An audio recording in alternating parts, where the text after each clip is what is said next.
This verse is very, very important that we keep it in mind to understand what is being said. And to wait for a Son from heaven, whom He raised from the dead, even Jesus, which delivered us from the wrath to come. Now let me back up just a little bit and ask you and remind you, who was Paul writing this letter to again?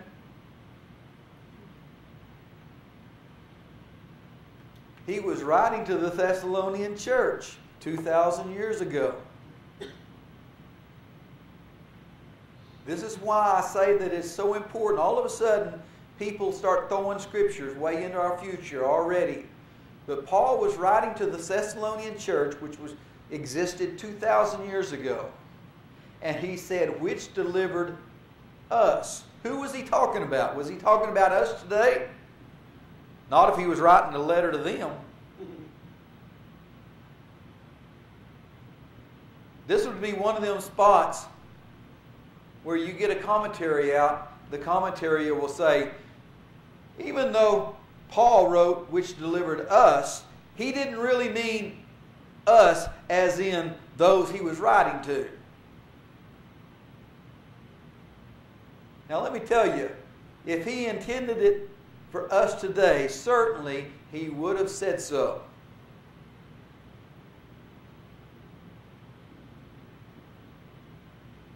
But the concern was to the Thessalonian church.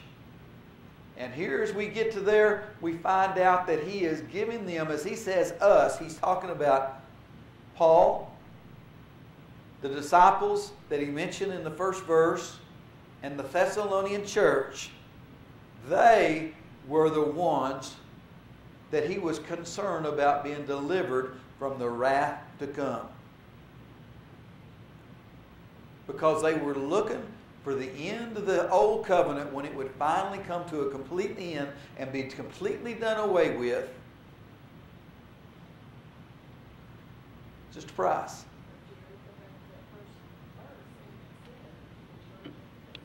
Yeah, and this is who it is written to. It is definitely written to them. And this is why Brother Jerry says it's important to keep in mind who he's writing this to and how they understood it. Now, if I wrote you a letter and said, tonight when you leave, we're going to do something or another, you would understand that I meant to y'all tonight.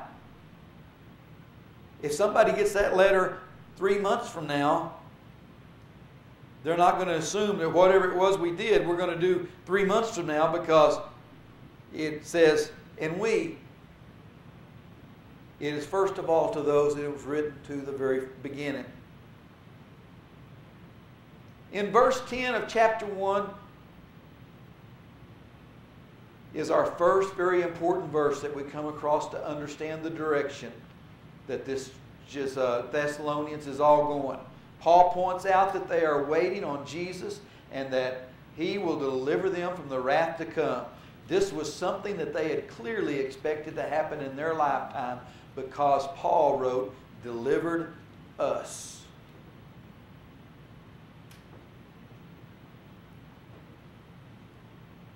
The Old Covenant to New Covenant is so very important. And it's important to understand that our whole Bible is about Old Covenant to New Covenant. Everything that is written is about from the Old Covenant to New Covenant. That's why, as Brother Estridge told me one time, the easiest way to explain the Bible to somebody is to tell them it's Old Covenant to New Covenant. It's simple as that. From the very first verse, not the first verse, but in the first chapter of Genesis, it says, and there was evening and then morning.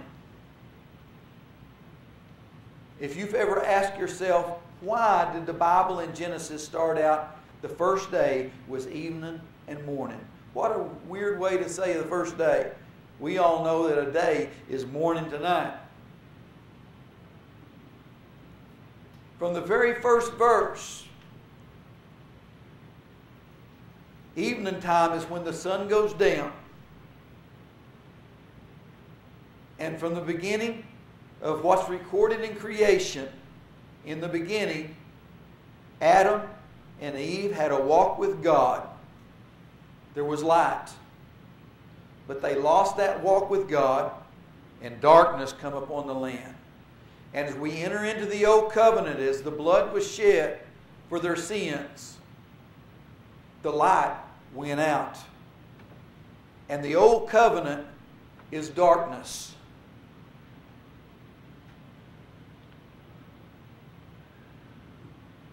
But then the sun rose again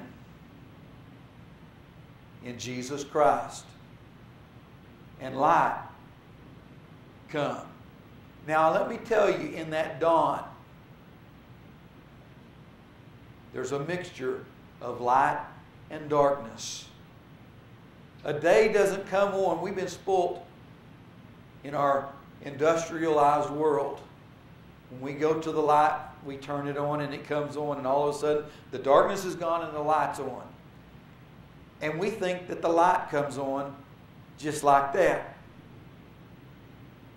But if you'll dare get up about 5:30 in the morning and watch the sun come up, you will find that it doesn't work like a light switch.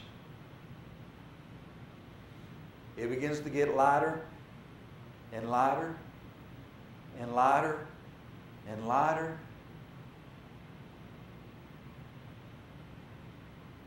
And so as we find that God is evident in all creation, just as the world got darker, they'll tell you that the darkest moment is right before the sun begins to rise. If an army attacks another army, and especially in old times, be right before the dawn. That's the darkest time. People are the tiredest. It's the darkest. And I want you to know that before Jesus Christ come into the world, this world had come into its darkest time. There was not a time that this world has ever experienced that was any more dark than before Jesus Christ was born. But then a light come into the world, and the world began to get lighter and brighter. And it didn't happen just like that. It was a process. And we find that the Old Covenant still was in existence. I made mention that they put the Old Testament page in the wrong spot in our Bible. The New Testament page. The New Testament did not come into effect till Jesus died on the cross. There had to be the death of the testator before the New Testament began. But somehow or another in our minds, it come on in Matthew chapter 1, verse 1. Boom, it's on. No, it's not. But the light comes into the world when Jesus is born. And it begins to get brighter and brighter. And that transaction between the dusk and the dawn spans from the time that Jesus was born till the time that Jerusalem and the temple was destroyed in 70 AD. There was a transgressional period before the light was on completely. And this is what the disciples looked forward to when there would be no more darkness in the world, when the old covenant was completely finished. And so as we go on to the chapter 2 next Wednesday night, let me remind you that this verse 10 is very, very important. Has delivered us from the wrath to come. This verse is so important to continue understanding what has been written. Verse 1, chapter 1, to the Thessalonians. This is so important to understand the book of Thessalonians. Who's it written to? And who is the us? Who is the we? We've got to keep that in mind, who this has been written to. And not put it, first of all, in our generation, but keep it in their generation and understand it how they understood it. And then we can understand the whole book as we understood it, how they understood it.